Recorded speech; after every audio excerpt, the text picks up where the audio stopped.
Hai, Assalamualaikum dan selamat pagi. Selamat menonton kepada semua adik-adik cikgu yang sedang menonton video Cikgu Nur TV.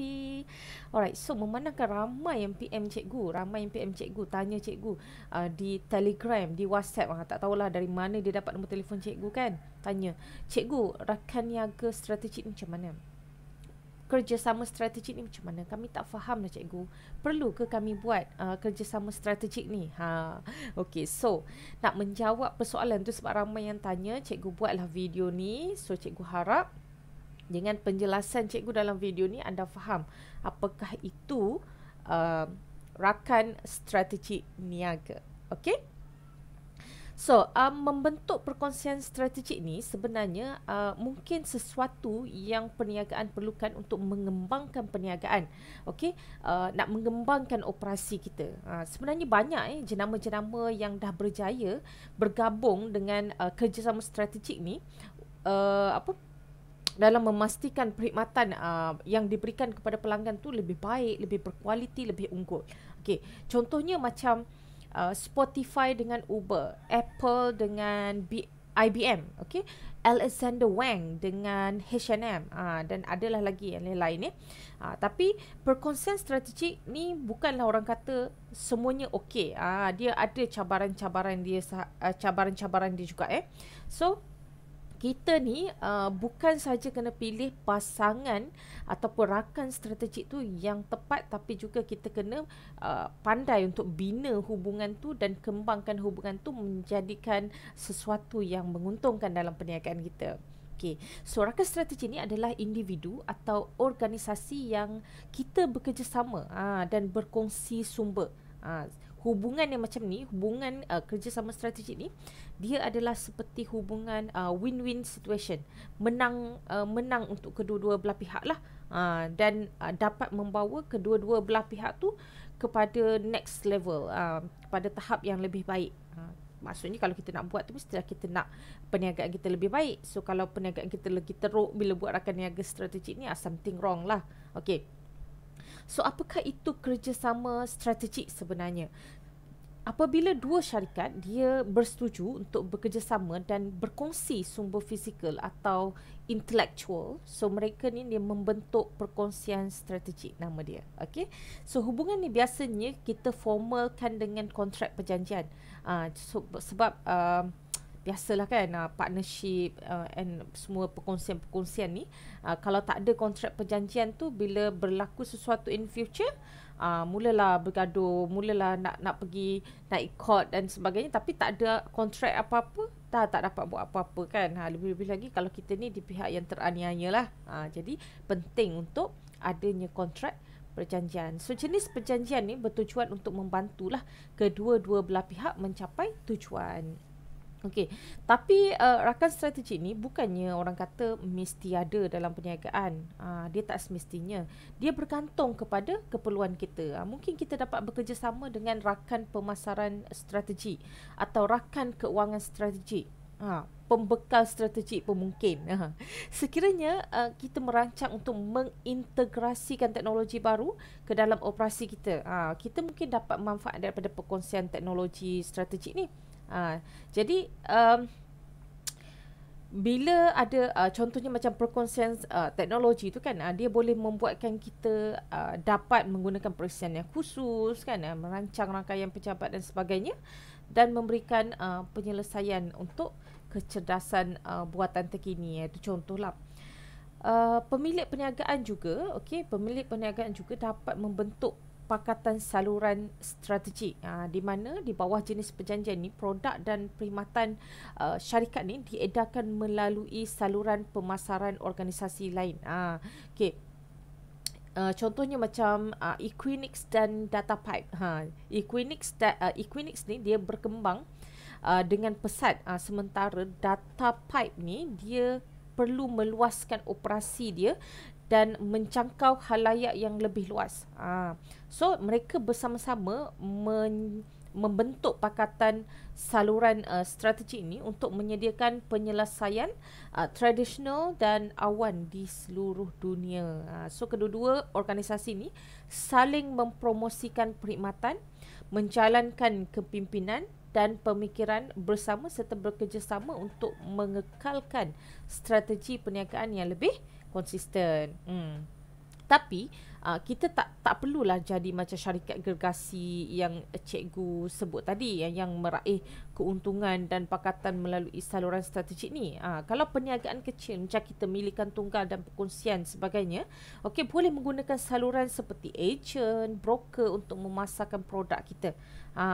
Jadi kalau contoh macam sebuah syarikat yang menghasilkan dan menjual minuman tenaga contohnya, dia boleh mengedarkan produk dia melalui saluran pemasaran untuk air botol atau makanan tambahan sukan. Dia jadi macam suplemen, makanan tambahan kan. Jadi jenis perkongsian ni dapat membuka jalan yang baru, ruang yang baru untuk pertumbuhan perniagaan kepada syarikat yang menjual minuman tenaga ni. Jadi dia dapat meningkatkan pasaran sedia ada, buka pasaran baru dan meningkatkan perkhidmatan pelanggan kita kepada tahap yang lebih baru. Okey. So, contoh cikgu bagi perkongsian strategi yang dah berjaya sebenarnya. Okey, yang anda biasa dengar lah. Contohnya macam Apple dengan IBM. Okey, Apple dengan IBM, dia dah buat perkongsian strategik ni lama dah. Apple ni dia ada teknologi mudah alih terkini, sementara IBM ni dia menyediakan data. Okey, menyediakan data dengan analitik yang besar. So teknologi Watson IBM dia bercampur dengan Core ML Apple. Jadi dua syarikat gergasi industri ni dia sebenarnya adalah pesaing yang sengit dulu, tapi kini jadi satu rakan perkongsian strategi. Ada juga macam contohnya yang tu dia dalam bidang yang sama. Kalau Apple dengan IBM dia sama-sama dalam teknologi, tapi ada juga dua syarikat yang berbeza latar belakang pun boleh menjalinkan kerjasama strategi. Contohnya macam Google dengan Luxottica. So Google dengan Luxottica ni dia membawa satu gelombang dalam industri teknologi. Okey, contohnya macam Luxottica ni dia tak ada kaitan dengan teknologi sebenarnya. Dia adalah pengeluar terkemuka pengedar kaca mata mewah. Google pula dia adalah satu syarikat teknologi yang orang kata very well known lah in the world kan. Walaupun berbeza, mereka ni menjalinkan kerjasama untuk mengembangkan cermin mata hitam menggunakan teknologi Google Glass. So itulah kerjasama di antara mereka. Kemudian ada juga dalam industri fashion yang cikgu sebut masa awal video tadi. Okey, H&M dia bergabung dengan Alexander Wang.